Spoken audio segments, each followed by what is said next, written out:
स्वागत है आपका फेयर स्टडी मंत्रा यूट्यूब चैनल पर। साथियों, यूपी ट्रिपल एससी लेखपाल भर्ती से संबंधित जो कोर्ट केस आज होना है वो 2 तारीख का लगा हुआ है और अभी मैं उसकी लेटेस्ट अपडेट दिखा देता हूँ। अभी तक साथियों इस पर कोई कार्रवाई नहीं हुई है और ये केस हमारा बहुत पीछे है। ठीक है, अभी इसकी लेटेस्ट अपडेट देखते हैं, फिर उसके दूसरे कोर्ट केस की बात करेंगे हम। ठीक है, तो इसको दिखा देता हूँ। अभी ऑफिशियल अभी मैंने डाउनलोड किया है, अभी कोई इस पर कोई भी अभी सुनवाई हुई नहीं। देखो साथियों, अभी तक इस पर कोई भी कार्रवाई नहीं चली है, अभी वहीं के वहीं है ये केस।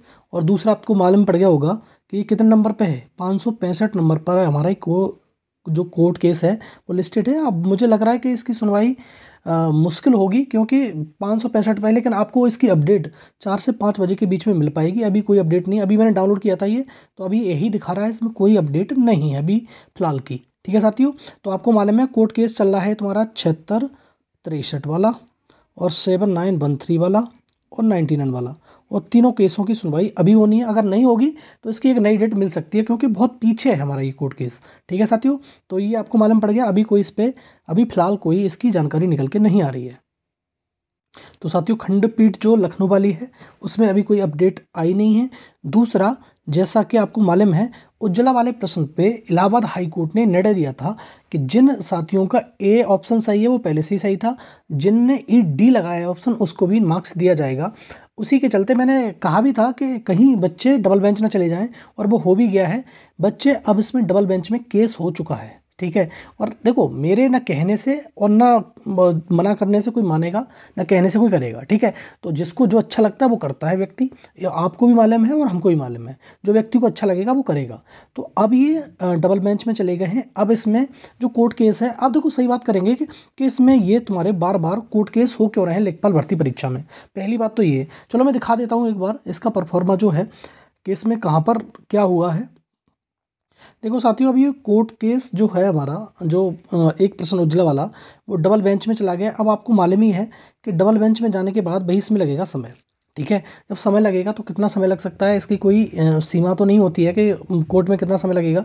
लेकिन हाँ, ये जो कोर्ट केस है, क्या इसकी वजह से हमारा जो लेखपाल भर्ती रिजल्ट है वो रुक जाएगा? तो इसके उसमें मैंने एक वीडियो बनाया था, और जो तुम्हारा सचिव के द्वारा कहा गया था उसको भी एक बार मैं आपको बता देता हूँ। ठीक है साथियों, तो ये जो सचिव जी हैं उनके द्वारा ये बोला गया था कि हमारा जो रिजल्ट है हमारा लेखपाल भर्ती का, वो सिर्फ इस वजह से अटका हुआ है कि जो 2 मार्च की जो सुनवाई होनी है लखनऊ खंडपीठ में, वो हो जाएगी तो हम रिजल्ट की कार्रवाई शुरू कर देंगे। ठीक है, लेकिन क्या अब जो कोर्ट केस हो गया है नया डबल बेंच में, उसकी वजह से कोर्ट केस इस पे लेखपाल के रिजल्ट पर कोई प्रभाव पड़ेगा? कि जैसे उन्होंने कहा था कि हम मार्च में इसमें हर हाल में रिजल्ट देने की कोशिश करेंगे। ठीक है, हम किसी भी कीमत पर, मतलब ये कोर्ट केस समाप्त होते ही हम प्रक्रिया बनाने लगेंगे और आपका रिजल्ट मार्च में दे देंगे। तो क्या अब ये नया कोर्ट केस होने से, डबल बेंच में जाने से ये प्रश्न क्या इस पे ये अब भी आ जाएगा? तो उन्होंने कहा था कि और किसी से कोई वादित नहीं हो रहा है कोर्ट केस रिजल्ट, लेकिन ये सिर्फ और सिर्फ 2 मार्च की सुनवाई हो जाए उसके बाद हम दे देंगे। तो ये क्या इससे बाधित होगा? देखो, हो भी सकता है और नहीं भी हो सकता, दोनों ही बातें हो सकती हैं। दूसरा, बार बार ये लेखपाल भर्ती में ये कोर्ट केस क्यों हुए जा रहे हैं? देखो, ये आयोग की और सरकार की नाकामी दर्शाता है। सीधी बात ये है, अगर तुम इसका रिजल्ट दे देते, सपोज मान लो कि इसका रिजल्ट आ जाता, तो ये कोर्ट केस का झंझट ही खत्म हो जाता। पहली बात तो ये। अब देखो, अब ये इलाहाबाद हाई कोर्ट में आपको मालूम ही है, जो उज्ज्वला वाला प्रश्न था, कोर्ट ने भी उसी के फेवर में रिजल्ट दिया। अब लगा लो हिसाब, ए और डी ऑप्शन मान लिए। अगर कोर्ट ये कह देता कि आपको झंझट खत्म करना है इसका, तो इस कोर्ट को जो प्रश्न है उसको ख़त्म ही कर दीजिए। ठीक है, उसको बदलाइए मूल्यांकन में, उसे हटा दीजिए, तो क्या दिक्कत हो जाती? और ये ही सबसे बड़ा दिक्कत है कि ये नहीं चाहता, और आयोग भी इसको अभी ख़त्म कर सकता है, ऐसी बात नहीं। आयोग के हाथ में पावर है। ठीक है, आयोग चाहे तो उसका जो कोर्ट का निर्णय है उसके हिसाब से वो आयोग पूरा प्रश्न को ही बदल सकता है, उसमें पावर है इतनी। लेकिन आयोग करेगा नहीं, क्योंकि आयोग को मजे आ रहे हैं कि मतलब वो जो भर्ती है वो खिंच रही है आगे। ठीक है, तो आयोग के हाथ में सब कुछ है। आयोग चाहे तो मतलब 1 महीने के अंदर, जो मार्च कहा है उसने, रिजल्ट दे सकता है। लेकिन रिजल्ट कब देगा? जब इसका ये तुम्हारा निर्णय आ जाएगा। देखो, अभी तक इसमें जो अभी बता दिया मैंने, जो लखनऊ खंडपीठ है वो हमारा कोर्ट केस 565 नंबर पर लिस्टेड है। शायद आज सुनवाई हो, शायद आज सुनवाई ना हो, लेकिन 4 से 5 बजे के बीच में मालूम पड़ेगा।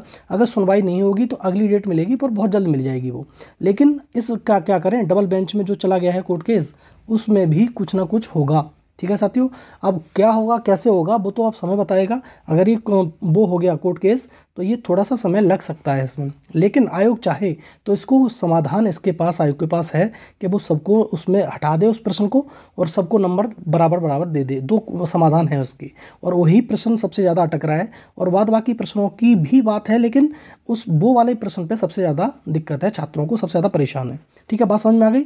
तो छात्र आयोग चाहेगा तो सारा का सारा आयोग कुछ भी कर सकता है। आयोग सारे कोर्ट के समाप्त करवा सकता है, आयोग में इतनी पावर है। ठीक है साथियों, तो आपको समझ में आ गया होगा। रिजल्ट कितना प्रभावित होगा ये तो समय बताएगा, लेकिन सचिव की बातों से तो ये लगता है कि रिजल्ट प्रभावित अब नहीं होगा, चाहे कितने भी कोर्ट केस हो जाएं। ठीक है साथियों, अब देखना होगा क्या है, लेकिन अब 4-5 बजे के बीच में आपको अपडेट मिल जाएगी कोर्ट की क्या होने वाला है। ठीक है साथियों, धन्यवाद।